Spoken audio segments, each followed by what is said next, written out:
The Black Phone is the latest horror film from director Scott Derrickson, and it stars Ethan Hawke as a creepy kidnapper named The Grabber. Today we'll discuss the film's premise, its young cast, its period setting, and how it stacks up against Derrickson's previous genre film, Sinister.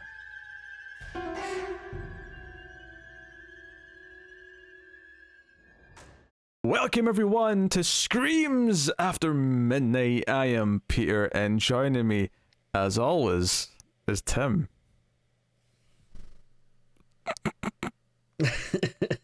Why so glum, Timmy? I was doing the grabber thing. I got it. I got it. This is a horror movie podcast. We get together, we talk about horror film, and today we are talking about The Black Phone, one of the bigger releases from this year that we haven't gotten to yet. And of course, you see the orange on the screen. It is October. It's the October stand. October.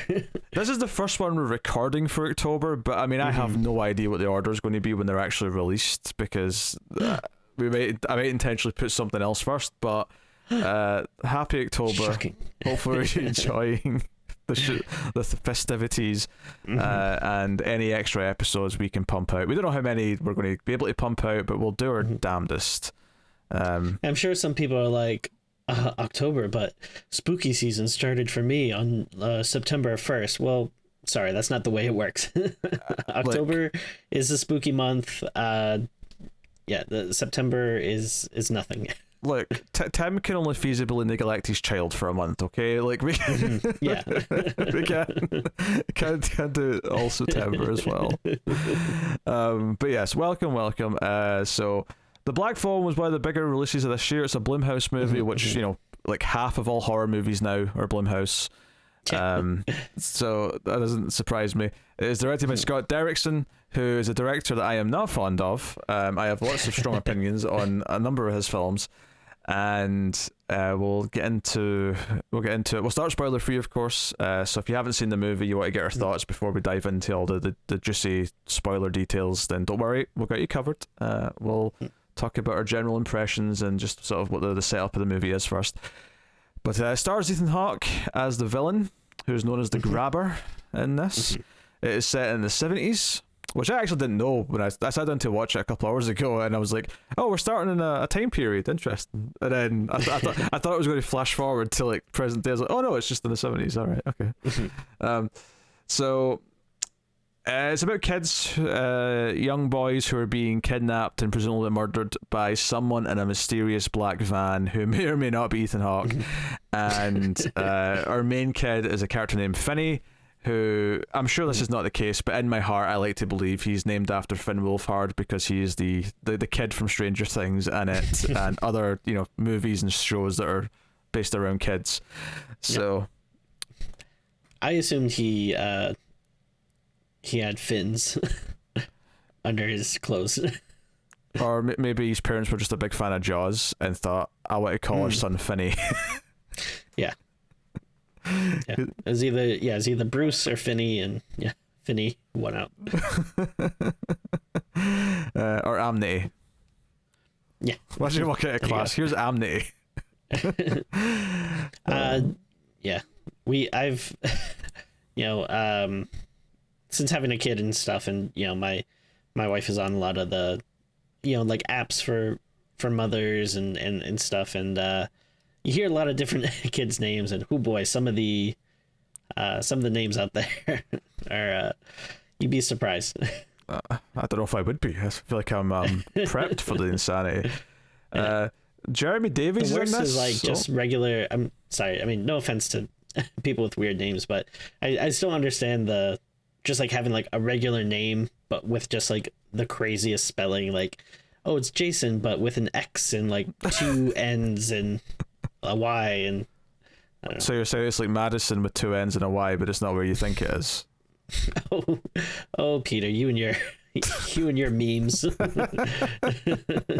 Dude, please go one episode without you referencing She-Hulk. To be fair, you just set that up like perfectly. To be fair, actually, I do think that was a funny joke. I enjoyed that. Yeah. So. Well, if anything, you're not really insulting the person, you're insulting the parents for being stupid. It's not the person's fault. Absolutely, with the weird spelling. Anyway, Jeremy Davies is in this. He plays Finney's father. I was not expecting to see him, so that was a surprise. His sister Gwen is played by Madeleine McGraw, which isn't particularly notable, except for the fact that I was convinced it was the same girl from Psycho Gorman the whole movie until I looked it up and turned out it wasn't. But she looks so much like, at least from my memory anyway, she looks a lot like her. So I was hoping for a Psycho Gorman cameo, or like he'll shot the grabber out. That's all we need. But yes, so obviously our main character, Finney, like there's all these stories early on of these kids being kidnapped, and then ultimately he is kidnapped himself, which is really the real start of the movie where things get going.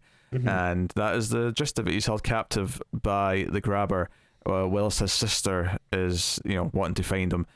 So that's the basic premise of the film, with the black phone. And you're probably thinking, where does this phone come into play? It's like, don't worry, it's there when he gets kidnapped. There's a black phone in the room. It's, we'll get to that. But and maybe notable to point out that this was based on a short story by Joe Hill. So, yes. There you go.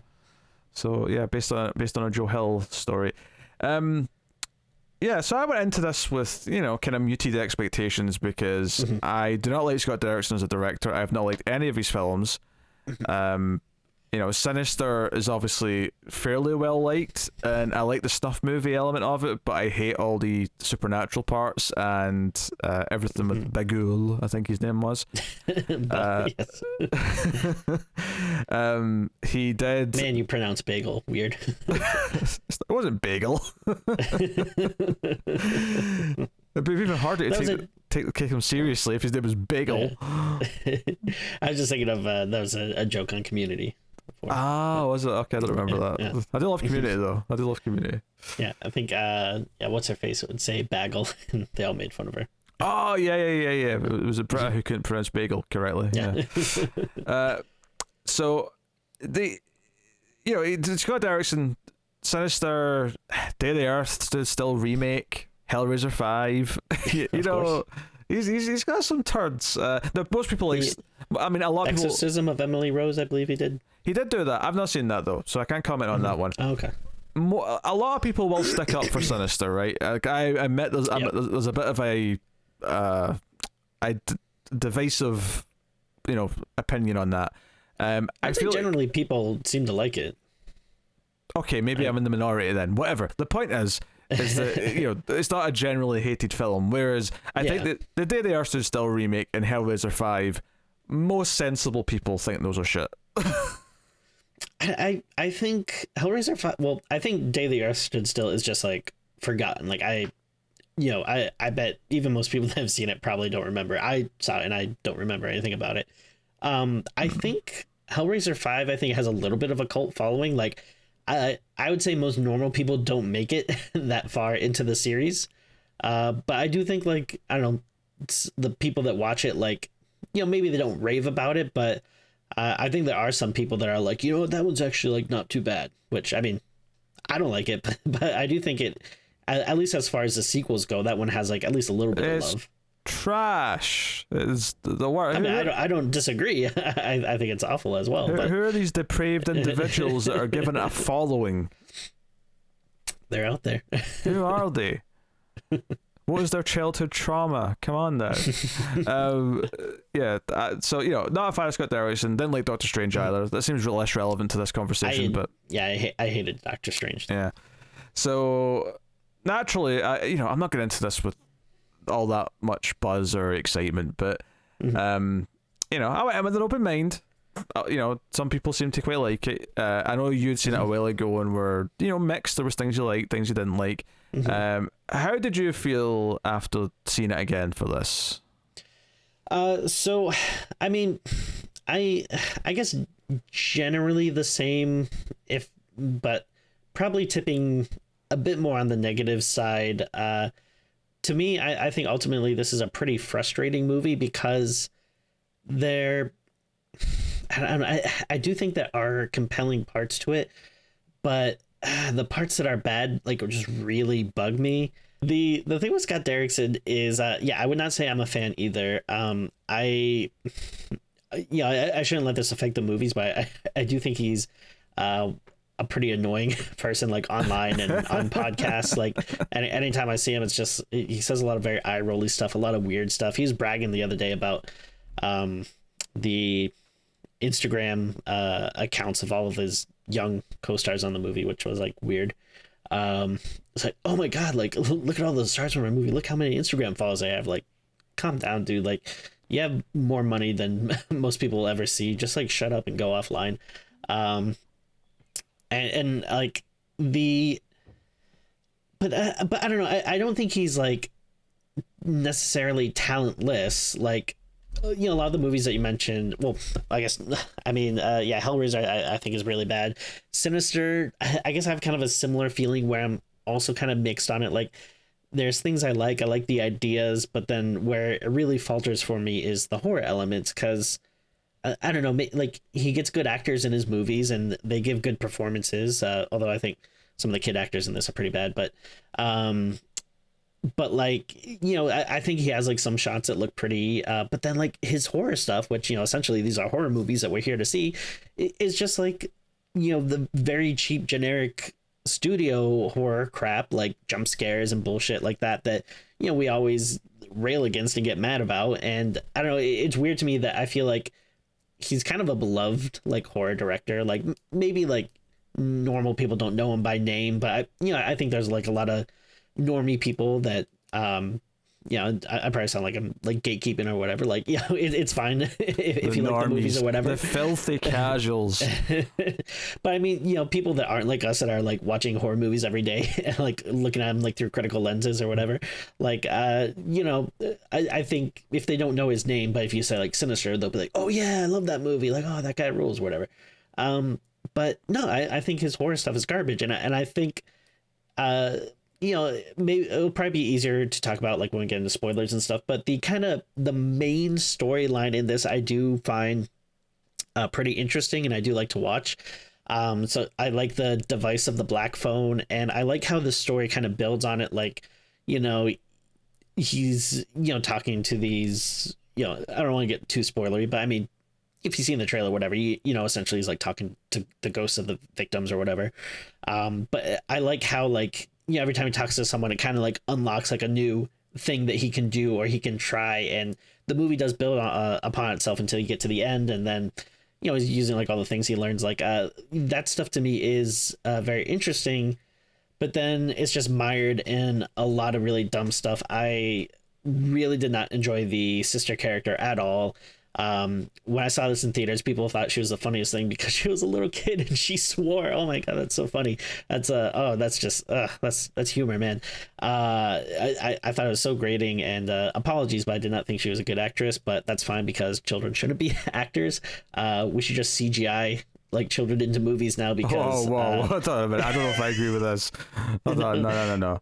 Why are we messing up these children's like childhood, like so that they can like just, I don't know, not have a normal life and grow up to be like super weird, when we can just like CGI like it's the same reason why, like, yeah, you don't want to, you know, have an animal that on a movie or what, like, you know, you can't just put a gorilla into a movie like anymore. Like, you can CGI the gorilla in, so you should do the same thing with kids.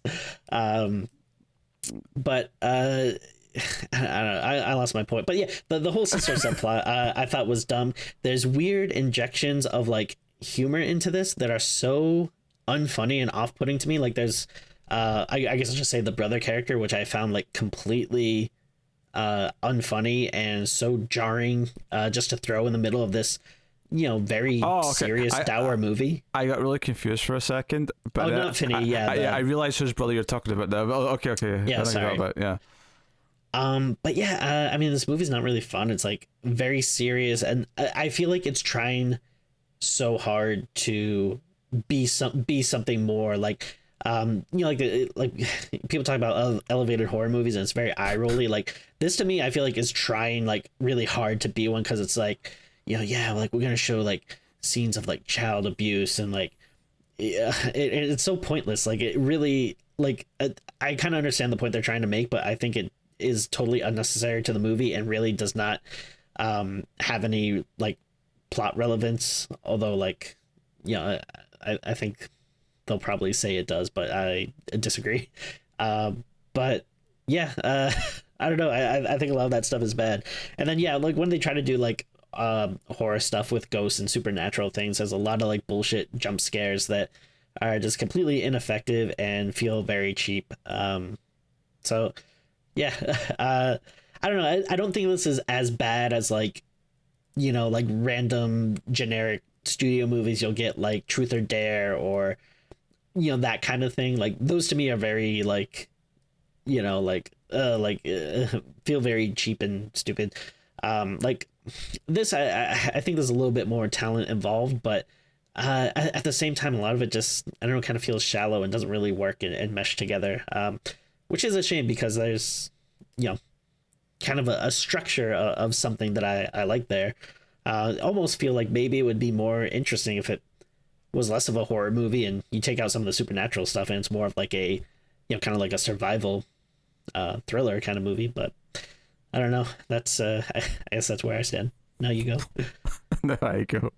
Sometimes I feel like you forget you've got a whole show you can spread your thoughts through. You're like, I'm going to get every thought I have is going into this intro. I don't know if you looked at our metrics lately, but people tend to kind of dip after about, you know, 14, 15 minutes in, so I try to get out as much as I can. That was a lot to take in. Some stuff I'm going to agree with, some stuff I'm going to disagree with. So here's the thing. I like see the first, I don't know, 30 minutes, whatever. Mm-hmm. I was surprisingly really into it.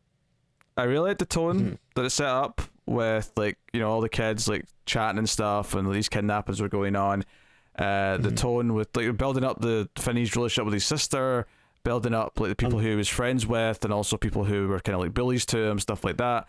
You know, I will say, sorry, just before I forget though, like you mentioned before, how it takes place in the 70s. I did like that. Just the whole like 70s look and aesthetic to it. That was one thing I enjoyed. Sure. Right. So the mood and the vibe and all that I thought was pretty good. I was kind of into it. And the device of using this black phone, which is in the room that he's been held captive in, I also thought was quite interesting. Had a nice tone to it. I thought Ethan Hawke's performance was enjoyable to watch. I was kind of getting into that.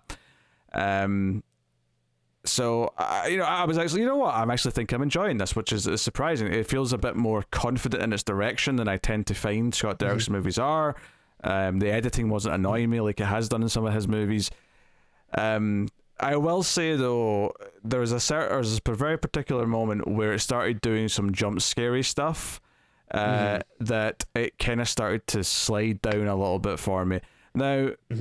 To be fair, I still enjoyed parts of the rest of the movie, but it did kind of like, it stopped from being something where I was like, oh, I'm really into this, to, oh, now it's kind of flawed, and now I'm, you know, starting to see good and bad things, and I'm seeing some of Derrickson's, I don't know, try-hard, I'll call it, try-hard horror, sort of steeping in. Where I differ from you, I think, bizarrely, is that I did not mind the sister's side of the story, and I thought it was actually kind of a nice tether to the rest of the world to sort of see her try and like care and like find her brother and her whole thing. So I was actually kind of more on board with that. I don't mind the idea of it. I just think I did not think she was a very good performer, and I thought whenever they tried to make her funny by swearing was very like grating to me. It was like, it felt so unnaturalistic. Like, it's like, oh, this is not a child like casually like swearing. Like, this is very obviously what unnatural, not unnaturalistic. That's a word, whatever. You added the whole like 2 syllables just for some reason.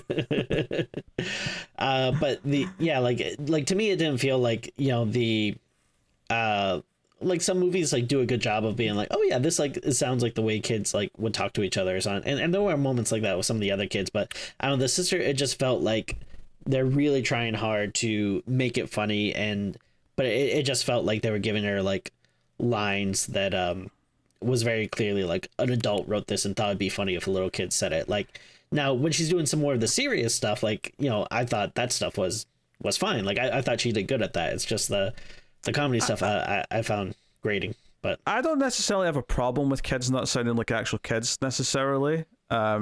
It's not something that's a pet peeve of mine, and sometimes I kind of prefer it because actual kids suck. But what I will say is I did have that problem more with a few other parts of the movie where, and it's unfair to do this, but the scene that stuck out to me is a scene where Finney's talking to like a friend who's kind of the badass friend with a bandana, and they're talking about movies, and he brings up Texas Chainsaw Massacre and how he's seen that. Hell yeah. And he's like, oh, it's like the best movie ever.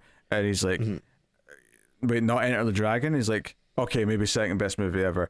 And this conversation felt really stilted to me. It felt like we're stopping to reference a bunch of things of the time period. And I think the obvious thing to compare it to is Stranger Things, because I was imagining in my head, okay, I'm imagining Dustin and like Mike like throwing these lines around, and I just imagine them having this energy and excitement about talking about these movies they care about, versus this scene where they're kind of standing awkwardly, and it's like, and I get that Finney's meant to be kind of an awkward kid and that's kind of part of his character, but it just kind of felt really unnatural the way they stopped and talked about it, like they were hitting these checkpoints of, okay, we have to bring up Texas Chainsaw to establish it's 1974 and whatever. So it was just a little thing, but it's sort of like, it made me appreciate what makes Stranger Things in a way really good, is like how the kids talk to each other and how it has this kind of natural quality to it.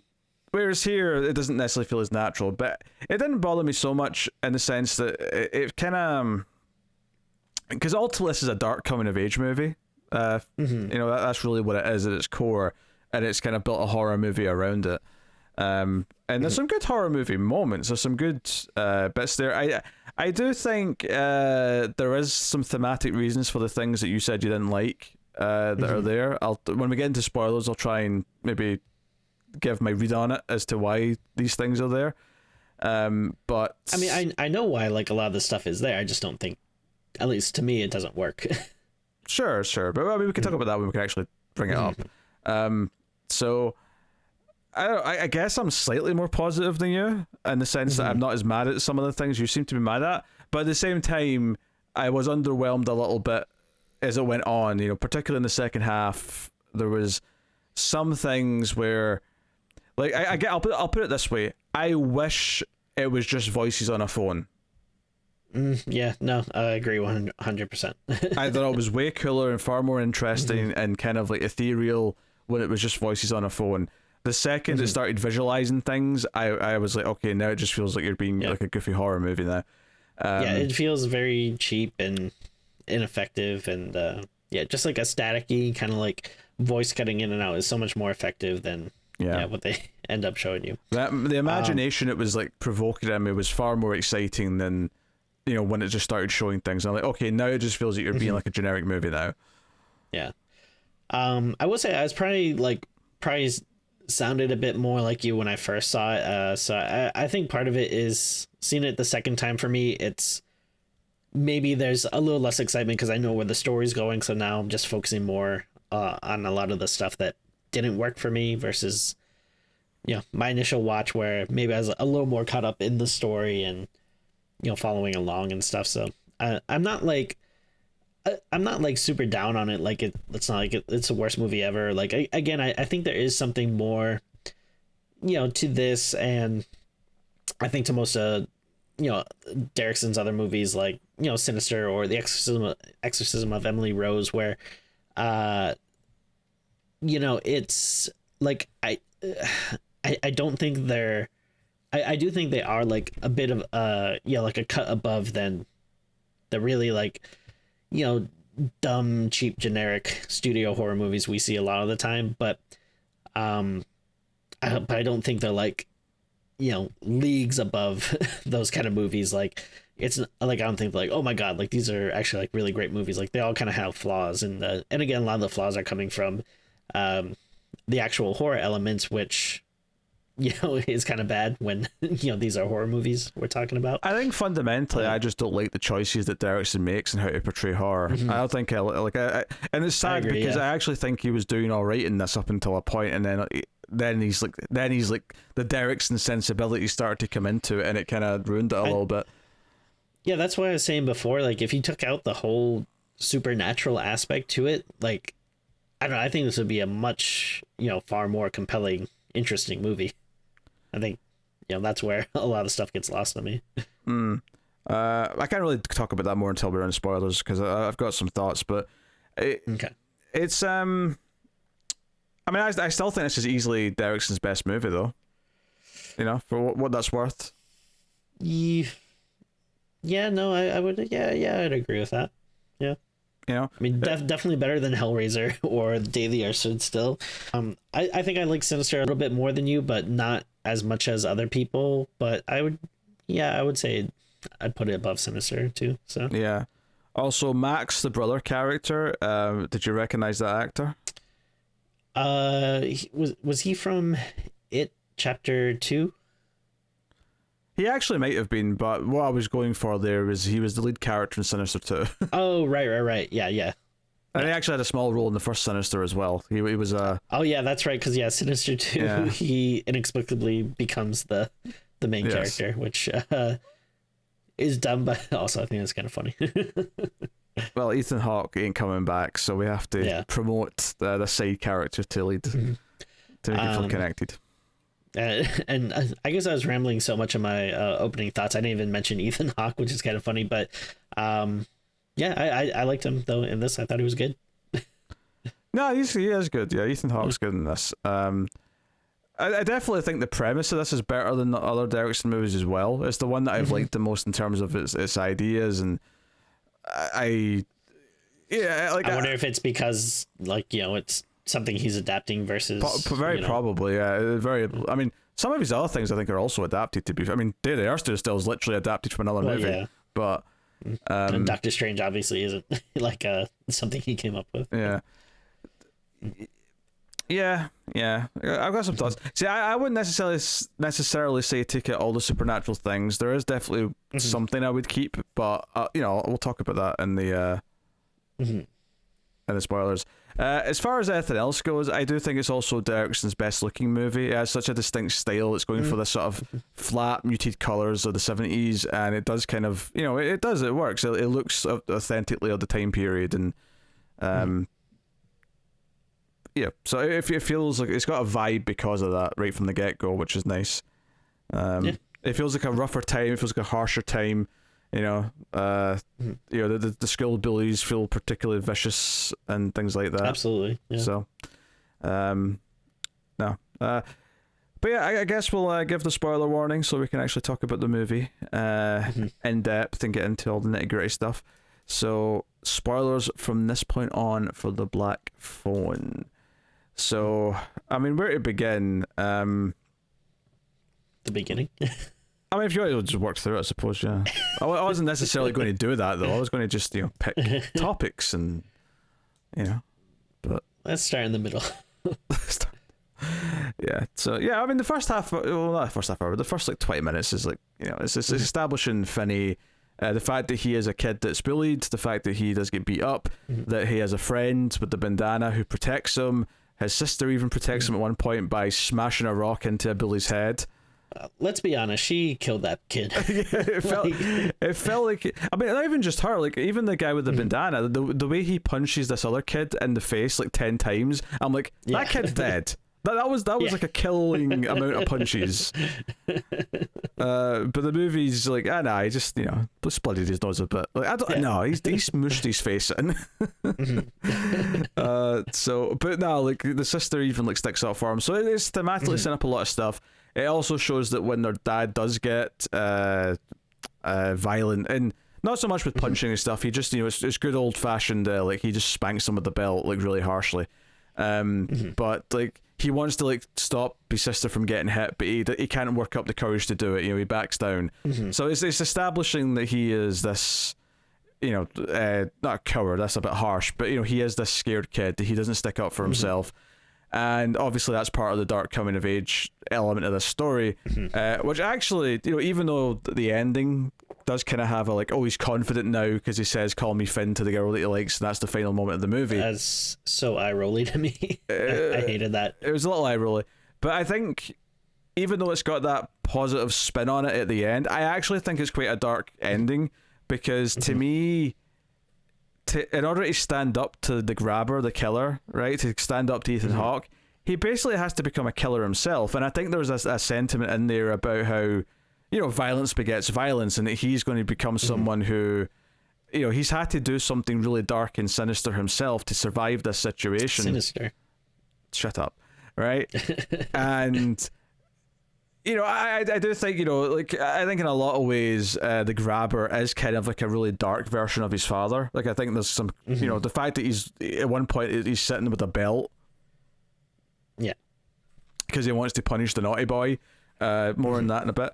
But like that, made me think of the father, and the idea that he's got this gimmick where he's always wearing a mask, but sometimes he's swapped out the mouth for a happy face or a sad face. Sometimes he's just got the bottom half so you can see his eyes. Sometimes it's just a blank, expressionless face. This idea that, because his father drinks, right, and he seems to be better or worse depending on how much he's had to drink. Like this idea of like you never know which version of the father you're going to get when you go home. To me, the grabber was representing a lot of that, is the idea that you don't know which version you're getting with him every time he opens the door and comes in. So here's my problem with that, because I think that is painfully obvious. Like, it's not even like a metaphor. They're practically screaming. I wasn't looking for credit, Tim.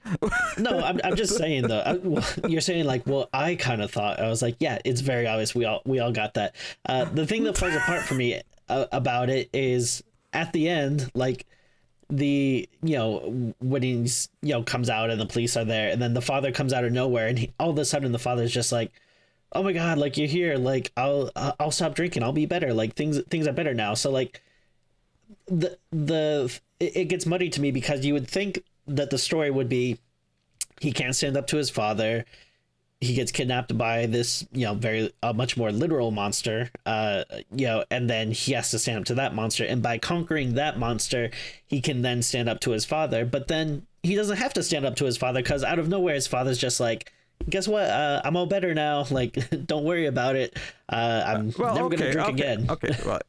First of all, he never says he's never going to drink again. All he says is, I'm so sorry. That's the only line of dialogue he has. He says something like, things are going to be better now, something along those lines.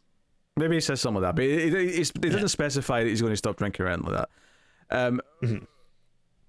I think, so the thing about the father is that, yeah, he's an asshole at the start, he's getting mad whenever they make a noise, and then he spanks the daughter because the police have talked to him about her, and we'll get into why later. And it's no, I'm not going to talk about that now. Severe than spanking. Right, but he's hit her with the belt, and Finney wants to stick up for her, but he's too scared to, blah blah blah, right? But there's lots of other moments with him where he does sort of clearly love his kids, where he does, like the way he talks to his daughter when he's saying goodnight. He hates talking about the idea of his daughter having visions or like prophetic dreams, because that's something the mother had, and clearly that led to her suicide. That we kind of get that story later, and he does kind of eventually have this sort of open conversation with his daughter because she wants to talk about that stuff. To me, he was already kind of on this like path as the movie was going on. It was a very sad, kind of like pathetic version of it, but he was already kind of on this like reflective path as the movie was going on.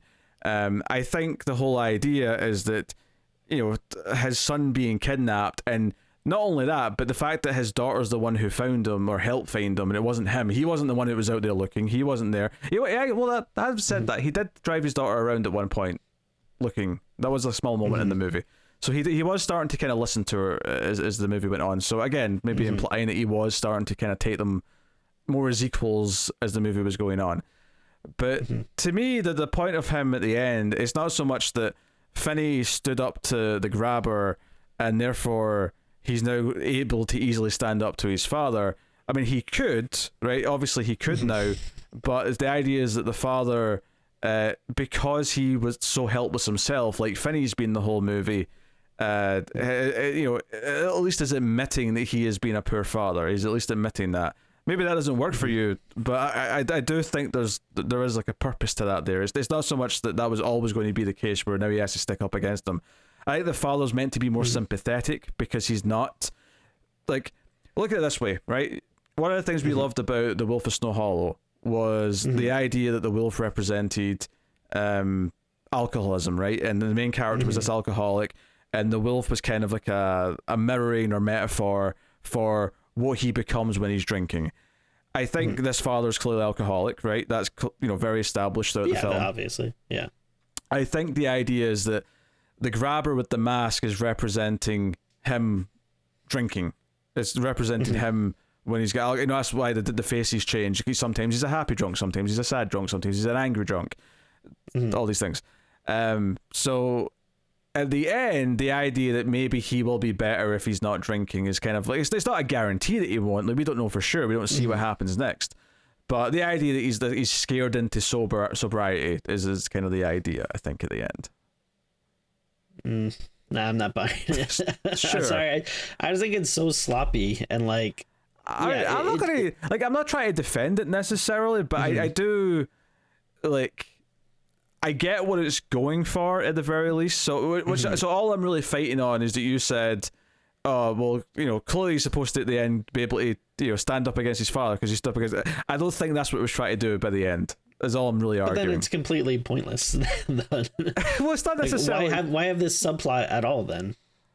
If it's not about him, overcoming it or conquering it, it's so bad. Well, because the whole time, he's supposed to be this darker version, the grabber's the darker version of his father. It's supposed to be familiar, yet, more severe. Sure. Right? He already has overcome it. He's already beat this demonic version of his father. So his reward is to get the good father now, if you could argue in sort of spiritual level, the grabber is more literally the dark side of his father, and he conquers it. So therefore, he has vanquished that side of his father, and not that it's his to vanquish. His father is the one who vanquishes his own demons, obviously in reality. But you can't have him doing something monumental like that, that we're not seeing, Well, no, I'm not saying he has vanquished his own demons, but I'm saying at least there's a desire you're inferring a lot. You're really making up a whole story in your head. I'm not making up a whole story. Well, you're just saying oh no, he did conquer his demons. All right, we didn't see it. Well, yeah, no, you didn't see it, so you don't know what happened. Oh, you're all over the place. No, I didn't say he conquered his demons. I said Finney conquered his father's demons by killing the grabber, because the grabber represents the demonic side of his father. Okay. So his reward at the end of the movie is to get his real father back. Okay, so his father just magically changed, though, for some reason. No, I'm not saying the father magically. Oh my god. You literally are. No, I'm not. I'm saying. Don't take it so literal. The experience of this and what's happened to his kid and him feeling helpless, in theory, right? That's why he's making this promise at the end that things are going to be better, has scared him into trying to be a better person, right? And this is Finney's reward for standing up against the grabber, right? So it's spiritually and thematically, he is taking on the demonic side of his father and killing it, which is why, in a storytelling sense, he is rewarded at the end with just the good side of his father. Potentially. I don't know if literally it's going to work out that way, but that's the way the ending plays. All right, well, I'm glad that worked for you then. I'm not even saying it worked 100%. I'm just saying that's what it's going for. Okay. I can't believe we went in the space of 10 minutes from you saying, of course that's what's happening. We all got that. No points for you, Peter. To you're just making up stuff down, Peter. No, this is it. I'm saying that's obviously that's what they're going for. I'm just saying the storytelling is not there to justify any of these choices. Sure, you can argue that. By all means, argue that. I'm not even trying to fight the battle. I'm just saying I get what the intent is with the ending, and I don't necessarily think it's completely barked. I think enough of it was there that I could see it at the very least. Okay. Yeah. I not expect Tim to be the one who was going to be harsher on this. But here we are. We haven't even talked about the sisters whole thing yet. Which, good a time as any. Sure. So, I actually thought the way it was revealed early on that she's got some psychic abilities or whatever you want to call it. was done fairly well, because it wasn't done in like a, her telling someone that she can do this. It was, we find out that she has some dreams that have some real details in them, because the police hear something she said and come to talk to her, because something she said was something that was never released to the public. So therefore they're like, oh, where did you find out these details about the black balloons? And she's like, oh no, I dreamt about it. And of course they don't really believe her at first, but as the movie goes on, they start to like, hey, if you see anything else in the dreams, you give us a call. Let us know. Which, like you could, the plausibility of that part, you can by all means, question to your heart's content. So I do like the idea that she has like these psychic visions and everything. I think that is interesting, and it's a neat way to keep her in the movie and kind of tether the outside world, so you can like cut back to her having the visions and finding them. Again, my kind of problem with it ultimately ends up being that like it just feels so like completely pointless, because then by the end of the movie, like she's leading cops to the to where that house is, but then it ends up being the wrong house, which I don't know. I don't really understand like the fake out of the second house. Like it just feels very dumb and pointless to me. Well, this is actually something they've kind of taken a little bit from Silence of the Lambs. It's kind of a similar moment in that movie. Oh, right. Yeah. I mean, it's all about finding the other bodies, obviously, because that's where the bodies are buried. The part of this that does make sense to me is that I kind of like saw the twist coming. I was like, oh, they're not at the same house, or either they weren't at the same house. My first thought was actually that it's not actually like the twist is going to be that this all happened weeks ago and they're like way too late. Right, that's what I thought was going to happen. It ended up just being the house across the street, but that's whatever. Yeah. And I knew it was going to be a house in the same street, if not across from the street, because I just knew that he was going to walk out after winning, and like everyone was going to be there and turn around, and he was just going to be standing there. I knew that was going to happen because it felt like such the obvious thing to do. But the reason why I think the reveal happens the way it does, at least in part, is because I think the whole point of the movie is that Finney had to conquer these demons and stand up for himself on his own. He couldn't just be saved by someone else. And that to me is why he has to take on the grabber on his own. So that part of it I understand. Well, no, I totally agree with that. Like, I don't want the police to come in and save the day either. But to me, it's weird that like it all happens at the same time. Like you're saying, like, you have that moment where it walks out and everyone's there, and it's literally like they all just turn around like, who, like what? But like I don't know, if it's like maybe something like they find that house like the day before or something, and then but they don't find him there, and then they kind of start to give up hope, and then like she doesn't, and then she like looks around or something and finds him. Like something like that to me would be. Honestly, I don't have a problem with this little swerve, because to me it was like, it built up the tension of, oh, she's going to find him in time, the cops are coming, and then you realize, oh no, he really is on his own, he has to do this on his own. Like for me, that swerve and like that momentum shift did work for me.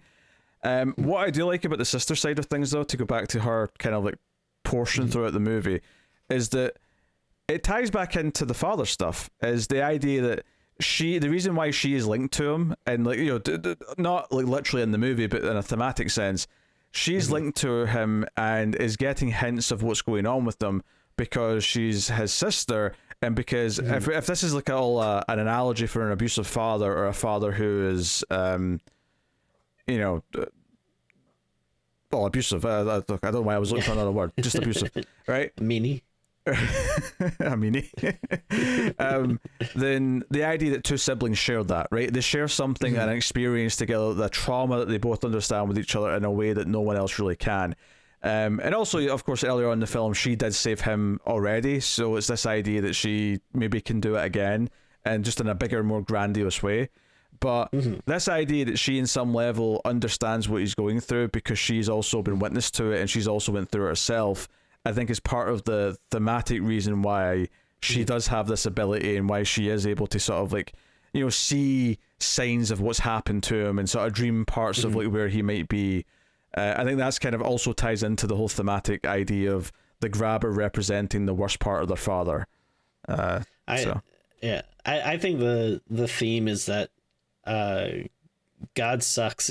Like, all right, like you're giving her these visions, but like you can't speed them up. Like, maybe get to her a little bit sooner so he doesn't have to go through all this. Like, come on.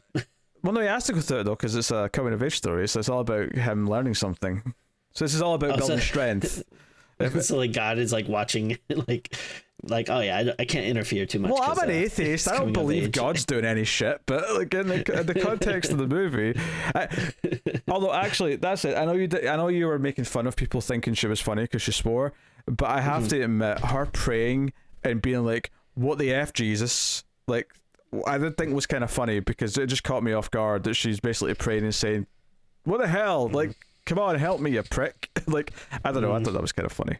But it didn't really work for me. But it wasn't because she was swearing, though. The swearing obviously added to it, but it wasn't like because, it's a kid that's swearing. It was because she was getting angry mid-prayer.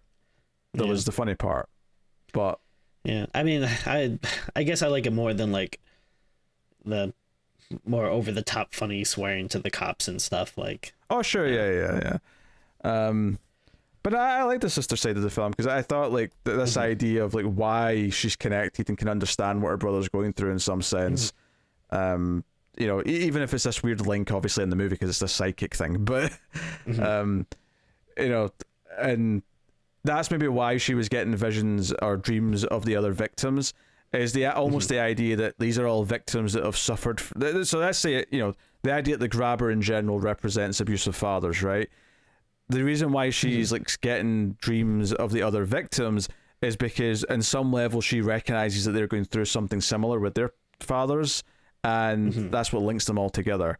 Now, admittedly, what is interesting is all the victims the grabber has are all boys, and obviously maybe there's like an indication, maybe it's like a sexual thing or wherever it's building to. We never quite see what the next phase is going to be because we keep hearing that, oh, he likes naughty boys or he likes doing something to the naughty boy. And it's like, okay, that sounds really sexual, but it never goes there.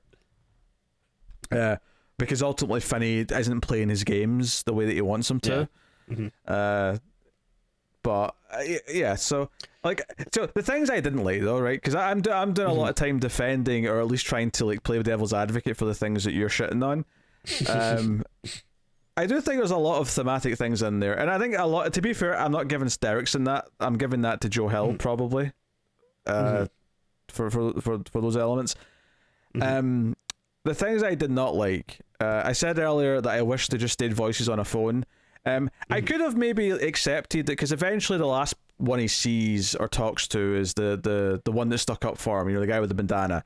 Maybe if he just saw him standing there as a sort of visual representation, I could have been okay with that. But the first one that he sees is like a jump scare where he turns around and there's just a ghost standing there. Yeah. And then later on there's like one like doing like an exorcist crab walk thing, dripping blood. And like I'm just this is so shit. Why are we doing this? Like the one dude that looked like Billy from like Stranger Things that was like, do you know someone said that? Someone said that in chat. I don't think he looked like Billy maybe from the back. Once you saw his face though, he looked nothing like Billy from Stranger Things. It looked like, I don't know, like at least like has like the same vibe, like the long hair and like the mustache and the screaming. Billy's more of a bad boy though. This guy felt more like a hair metal dude. Not naughty boy, shut up. Let's not make any Brahms jokes, by the way, since the word boy's coming up a lot. Right? I don't want to hear it. I'm not going to have it. I wasn't going to say anything. You're the one bringing it up. Yeah, well, I'm preemptively striking it from the record.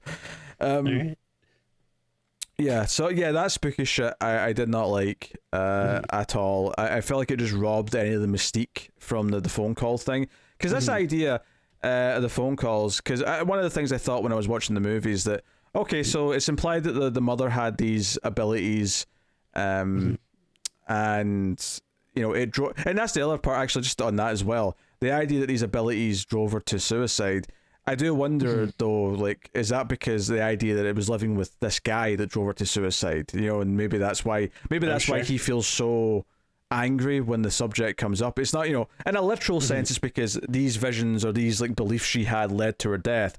But maybe it's this guilt thing where it kind of represents like what he put her through, that led to her committing suicide.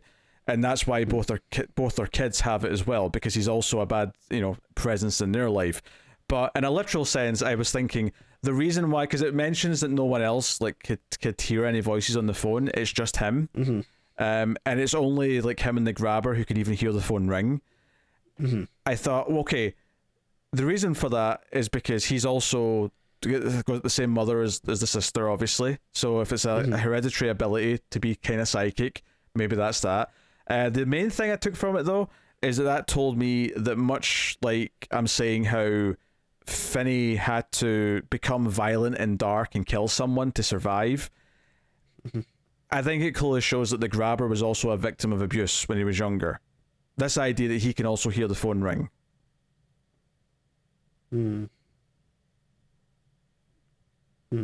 Okay, interesting. I didn't really think about that, but okay. Yeah. No, I think it's almost certain that the grabber was a victim as a child himself, and he's become this abuser. And I think that's also why I read sort of darkly into the ending, is the idea that, Finney could become a bad person because of this.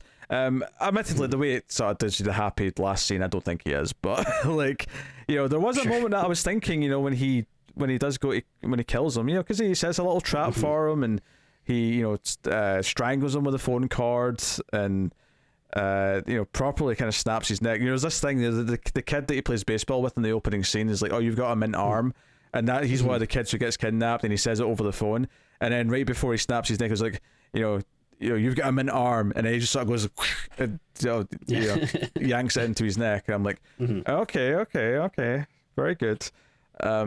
Although I will say this, it is kind of interesting to me. At one point, one of the voices, it's the punk kid, says to him, to break into part of the wall because there's like a freezer you'll get to, which ends up being like a where he gets meat later on to like use for the dog to get out. But he starts using like the lid to the toilet, right, to like smash into it. Not the seat lid, but the the actual tank lid, right. Big heavy bit of porcelain. And I was thinking, that seems like a pretty good thing to bash someone over the head with here, Finney, and I know that little rocket pen that you use for everything is close to your heart and all that, but maybe this could be a good weapon. Just smash him in the head a bunch of times with this, perhaps. So yeah. But yeah, the spooky shit I didn't like. The other thing that I did agree with you with is the brother, the grabber's got a brother who's living with him, which, by the way, I found it so hard to believe that he didn't even catch a hint that there was someone. Not even just right now that there's someone being held captive in the basement, that presumably at least another 5 kids over the last couple of months have been held captive in the basement, and he's somehow not noticed. Like, everything about this is so stupid. Like, it's just this really dumb injection of like goofy comedy that totally derails the movie. Because like the movie is pretty, serious. I think for the most part. Yeah, like, it's even... very. Someone in chat referenced it, compared it to Summer of '84. There's definitely a similar vibe at points to that. I would also maybe throw in a little bit of Super Dark Times. Very different plot in that movie, but again, the tone with the dark coming of age, like there's definitely, it feels just to like cut to like this guy just doing this really over the top character is so dumb, and then just the fact that he's so like paranoid and into it, but doesn't realize that it's all happening right underneath him, like. It's just so dumb and unbelievable. I really hated it. Yeah, and the whole movie's got this oppressive tone because it represents feeling trapped, literally in the sense of being kidnapped, but also the idea that if you're with an abusive father or abusive parent, as a kid you do feel trapped because what are you going to do? Where are you going to go? Like what? Like so like that's the kind of the feeling that it's going for. And the cops go to this guy's door, and it is the house. And it's like there's a hint that it's like he is the brother of the killer, but it's all this comedy stuff. I guess maybe you're supposed to think that he's oblivious to a lot of stuff because he's always on cocaine, but like that's a bit of a stretch. I don't know, like I kind of assume that he's, I guess, just there to add like another body, a little bit, like another kill scene in the movie. But like, I think my analysis up until now has been all pretty fair game, despite what Tim said about it. Right, I want to make that clear. So I'm going to preface this next bit with saying I'm stretching this. I'm not necessarily saying this is true, but if I'm going to try and be generous, maybe the idea of this is like, if one parent's abusive, the idea that the other one doesn't know about it or is willingly not seeing it because they don't want to know that they're, so let's say in this case it would be a wife and a husband, that you've got a wife who is like turning a blind eye and like being ignorant willfully because she doesn't want to admit there's a problem. Maybe that's what the Goofy brothers meant to kind of represent. I admit I'm stretching for this one. I don't necessarily think, Sure, but I mean, even if that is the case, like, it doesn't change the fact that I hate it. Sure. Like, I wish it wasn't in the movie. I do think he's a bit too goofy for the movie. I didn't really like it either. So, I think that it's not it's only a couple of scenes though, which is why I think the supernatural jump scare ghost bollocks is worse. Because when it was just voices on the phone, like, you could really argue that it's not real and it's really just all in his head, right? Yeah. And it's just and the fact that the grabber says, or the voices say the grabber can hear the phone too, that can still be an indication that he's also a victim of abuse. And because I think the voices early on even say, he's still trying to figure it out. He's still trying to figure out what the phone is or something. And this idea that the grabber never did have his coming of age, he just became this monster who's still trying to understand why he was abused, and that's why he's become an abuser himself, because he doesn't understand it and he doesn't understand anything else. Perpetuating a cycle of violence, So, like, I do like that element of it, but it's just so more interesting when it was just voices on a phone, and it could be ambiguous. Is it real? Is it not? Kind of thing. It's also weird because it's like, all right, these ghosts are trying to like help him. Like, why are they also trying to be scary? Like, it's like they want him to escape and get revenge, but also it's like, and I mean, technically, I'm not even really sure if he actually sees the ghost or if it's just something us as the audience is seeing. Yeah, I don't think he ever sees. I don't think he ever like reacts to seeing them. Yeah. But it's just weird. So the one thing that I really like, about this kind of the whole premise and the whole movie though, is I like how, basically like each phone call and each ghost, I like how they give him like one like kind of little thing or help him discover something or learn something new that ultimately, is what he needs to use, like, to, conquer the grabber and escape in the end. Like you were saying, like, the thing with the meat and stuff. I like how that, sets like little breadcrumbs for, ultimately what he uses to. Yeah, the hole he makes in the ground, like, it uses to trip,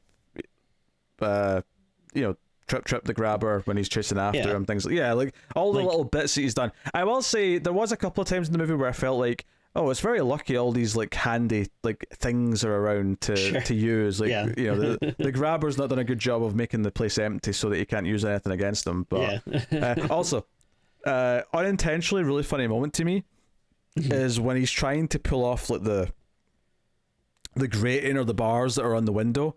And when he eventually pulls them off and it like bonks him in the head as he falls down. I thought that was really funny. And it was like a slapstick moment. I'm like, I don't think that was meant to be funny, but I really got a chuckle out of it. But, not a big deal, but it was worth mentioning. But no, like just this whole kind of structure I actually thought was, like pretty smart in the movie. And I like how everything kind of builds on each other, and even like you were saying before, the whole like, Finn's arm is mint, like just kind of like having that callback and everything, I thought was really cool. The way everything that he'd been told to do by the ghosts over the course of the movie played into like that ending where like this is how he gets him. This is how he's got a weapon. He makes him trip. He uses the various things that he's done. It actually reminded me bizarrely of Signs. And the way that everything in that movie ended up being really relevant to like them sort of surviving at the end. I don't want to spoil it too much, but it gave me almost a little of the vibe of that in a weird way, which I'm not complaining about, but sure, just an observation more than anything. Did you think the two cops that were investigating everything looked really miserable every time they were on screen? They looked really sad and depressed. Yeah, I mean, But, the whole movie's kind of sad and depressing, I guess. But don't get me wrong, if your job is to deal with a lot of missing children that are probably dead, it probably is quite a heavy toll it takes on you. Yeah. Yeah, it's not exactly super fun, happy times. Yeah, I don't know. I don't really have much to say about the cops. They honestly didn't really do much. Oh yeah, I don't have a huge ton to say about them.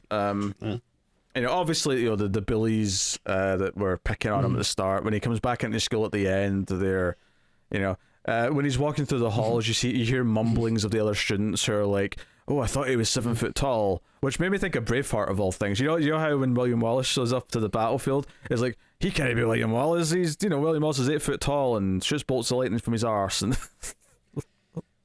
I don't even know if I've ever seen. Oh, you never seen Braveheart? To be honest, I might have seen, like, maybe I watched it once in, like, you know, middle school or high school or something, but I couldn't really tell you much about it. It's funny because for a while it was like very like culturally relevant, but yeah, I don't know if anyone that really references that much anymore except for you, I guess. But I am definitely not the only one who references Braveheart. Come on now. It's a pretty big movie. Yeah, how many people are referencing it nowadays though? Like, I feel like I don't hear about it that often. I see memes. I see things. I don't know. Memes. When's the last time you saw a Braveheart meme? Not that long ago, I don't think. Is there like some new like TikTok craze where people are painting their faces half blue or whatever? I'm not a TikTok guy, okay? I don't do TikTok. Like, sure you don't. Like, it just made me think of that because of all these like all these like reactions. Like, oh, I thought it'd be bigger. I do think it's a little bit weird if you look at it very literally that, you know, the girl in school, who, I mean, to be fair, the girl that he likes in school already seemed to like him, so it was already like a mutual attraction. Yeah. But she seems to, like, you know, like him a lot more at the end. He's got all this respect from people in the school. It is kind of weird he earned that by murdering a serial killer.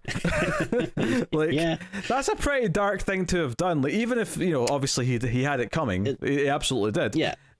It's still kind of weird that you brutally strangled someone until you snapped their neck. That's a pretty insane thing to have done. Yeah, it's kind of strange because I think it's safe to assume that this is like his first day back since the incident. Yes. You know? So it's weird that, like, yeah, their first interaction is like a very like jaunty, like, hey, you know, instead of being like like, how are you doing? Like, are you okay? Like, you know, I don't know. It seems like a weird and dumb just to, like, they just want to have like a little, like, you know, happy ending. Let's go. And I hate the name thing. I think it's so stupid. It's just like such a cheap, like, dumb way to be like, see, he's grown up. You know, it's a coming of age story because, you know, he's not Finney anymore. He's Finn. He wants to be called Finn, like an adult, like a grown ass man. Like, no grown ass man's gonna be called Finney. He's like, I kill people. Please call me Finn. Like, Finney's the name of someone that didn't murder a serial killer. Okay. Yeah, it's stupid. You should have walked in with a T-shirt that said "The grabber got grabbed." Yeah, he says sell merch. But basically, it's his version of "I shot the sheriff." Yeah. What are they gonna do if they want to do a sequel? Like, they'll have to be like a third grabber brother. I don't think it was designed with a sequel in mind. I guess you could do a prequel with Ethan Hawke if you really wanted to. Oh, I do. Either that, or you would have. Well, here's the thing though. Like, it's called The Black Phone, and like, I don't imagine how you do a sequel where the black phone is somehow a thing again. Like, you know, that is such a specific just to this incident kind of thing. Well, I think like you do like a later day sequel, like, you know, you cut to the 2000s and the black phone is now the black cell phone, and yeah. And is Finn grown up to be the new grabber? He's like the detective that's like searching for the grabber on the last day of his retirement. Okay. It's a copycat killer. I feel like the only way to bring the black phone element back it would be to have Finn back, so that when he's maybe let's say he is a detective looking into like, all these kids being kidnapped.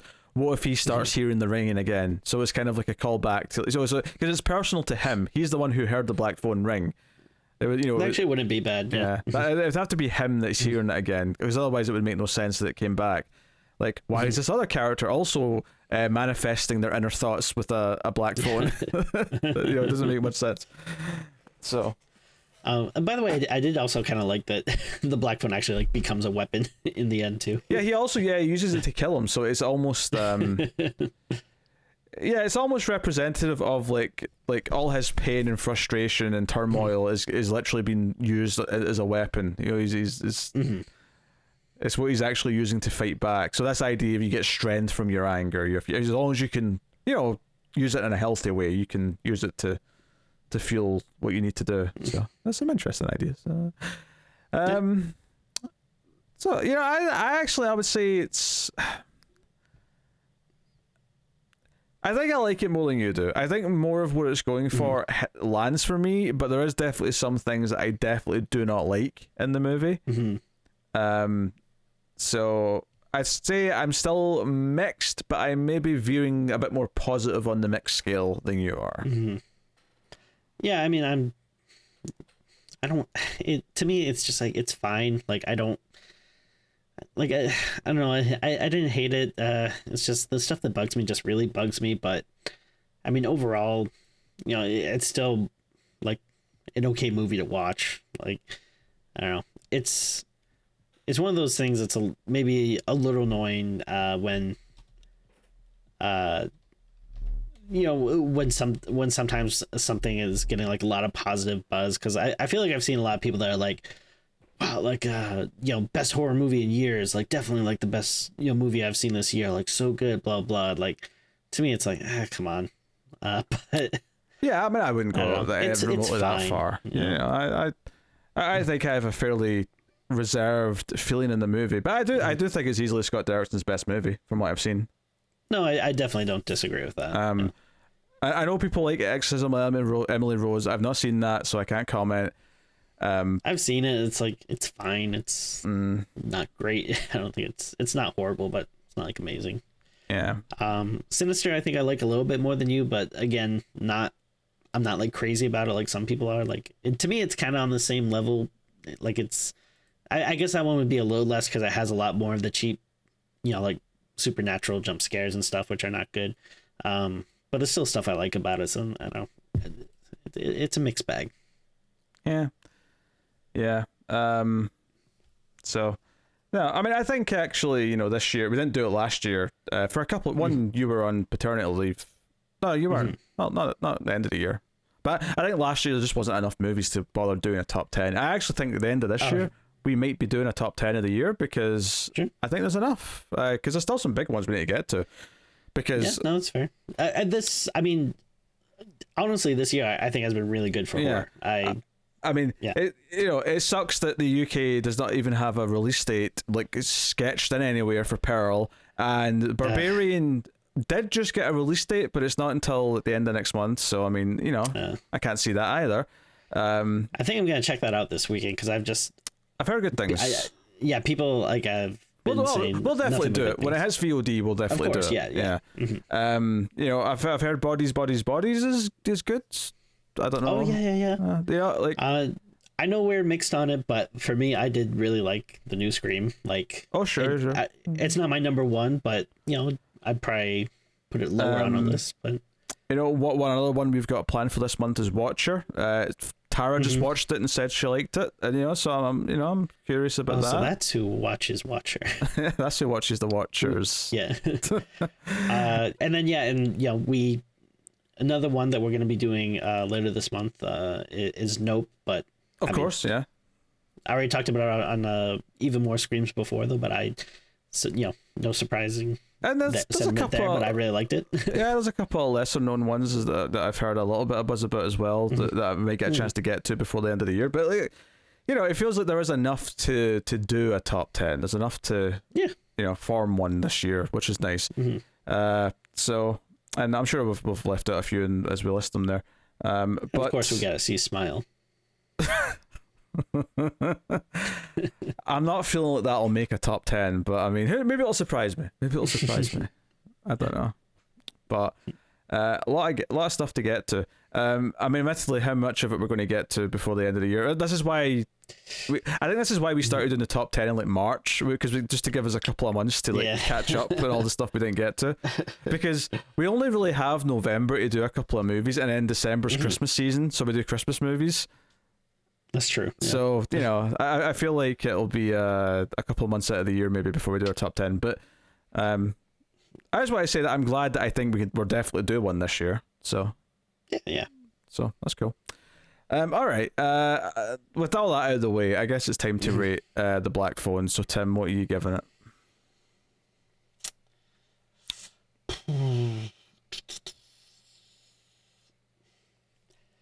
I think when I first saw it in theaters, I think it was a bit more positive. I probably would have given it like a 6, maybe if I'm being generous, maybe a 6.5. But this rewatch for me, just the stuff I didn't like stood out just a bit more. I didn't completely hate the experience. I got to watch it with my wife, which I was happy she got to see it because she was interested in it, and she actually liked it quite a bit. Yes. So I didn't hate it. I had a lot of negative things to say, but overall, I wouldn't go as far to say that I dislike the movie, but just the things that I don't like just really rub me the wrong way, and I wish they weren't there. But there's genuine stuff that I really do like. Again, I think I think it looks really good. Like I said, I like the 70s look and aesthetic, and I like the main character, and I find his actual story to be compelling, and the premise and the use of the phone and the ghost, when they're not doing the dumb supernatural stuff, I actually think is really good, and it has a lot of like clever ideas and stuff to it, and I think Ethan Hawke is great. So honestly, the music I don't even really remember, so I can't really comment on too much about that. I guess it is probably fine, but I mean, the fact that I can't really remember it, guessing it's not like super sticking out. Sure. But so that all being said, I think at this point I'm going to give it a 5.5. I'm kind of right in the middle, and I'm just a little bit over the line, to liking it versus disliking it. It's annoying to me that the things I dislike kind of bring it down that much, because the things that I do like, I do generally like quite a bit. But it's, I don't know, like I think I said at the beginning that it's frustrating, which I really feel, because at least when we watch the really bad generic crappy studio horror movies that they just shit out there without consequence or whatever, like at least like a lot of the times you see like, all right, well, there's nothing of value here, like the directing's bad, the acting's bad, the characters aren't compelling, the everything about it feels bland and lifeless, and what's the point of this? What's frustrating to me is that there's a lot of stuff here that is very much not that is actually very interesting and compelling and looks good. So I don't know, it just makes me mad that it gets bogged down with a lot of stuff that I think is easily fixable, like you I mean, maybe studios want this or something, but like you could easily take out the dumb bullshit supernatural stuff, the cheap jump scares, and like without a lot of that stuff, it wouldn't bother me as much, and I feel like that'd be a nice improvement. But hey, what the hell do I know? Just a simple man with simple tastes. So yeah, I am going to go a bit higher than you. I think I'm going to give it a 6.5. I can't quite go to the 7 and say good, because there's just enough things in it I don't like, but I do think what it's trying for is commendable, and I do think there are some nice sequences in this. I think the early scenes where like the black van will pull up and it'll go sort of like it'll fade out and the black van's always like out of focus, or like Ethan Hawke's always out of focus, and it kind of treats it as this foreboding thing where the black van's like like the shark from Jaws, just roaming the streets, like he's like, oh, it's coming for someone. Dun, dun, dun, dun. It's not a shark, it's a hawk. All right. So yeah, 6.5 for me, I think, is where I land. So hey, it's definitely the most positive I've ever been in a Scott Derrickson movie. So you know, it's progress. Take it for what it is. So yeah, there you go. That is The Black Phone. So let us know what you thought of the movie in the comments. Like, subscribe, ding the bell for notifications, all that stuff. You can support all the content by hitting the super thanks button below the video, or of course by going to patreon.com/mailfuzztv and supporting everything for as little as $1 per month. Get some bonuses. At the $3 tier, you get the bonus episode every month, which is us just covering another movie, usually a goofier movie than the regular episodes. At the $5 tier, you get access to Even More Streams, which is a monthly show where me and Tim just talk about all the other horror movies that we've been watching that have not been on the show. So go and have a look and see if you're interested. Plus, you get bonuses for other things, like the other shows that are on the channel and whatnot. So go have a look. October. Sorry? It's October. It is October. And? So people should be watching horror movies and paying attention to us. Of course, but I agree. Of course, yes. I'll take this time to thank our Patreon producers for the month. Thank you to Tyler Hess, Sid Palacios, David Sharp, Bordnow, Christopher Moy, David Brown, Al Tradesman, and Alison M. Fordyce. That is the show, everyone. That has been Screams After Midnight. Happy October. Keep watching more horror movies. More than usual. Please do. We'll see you soon. Bye-bye. We're out. Bring.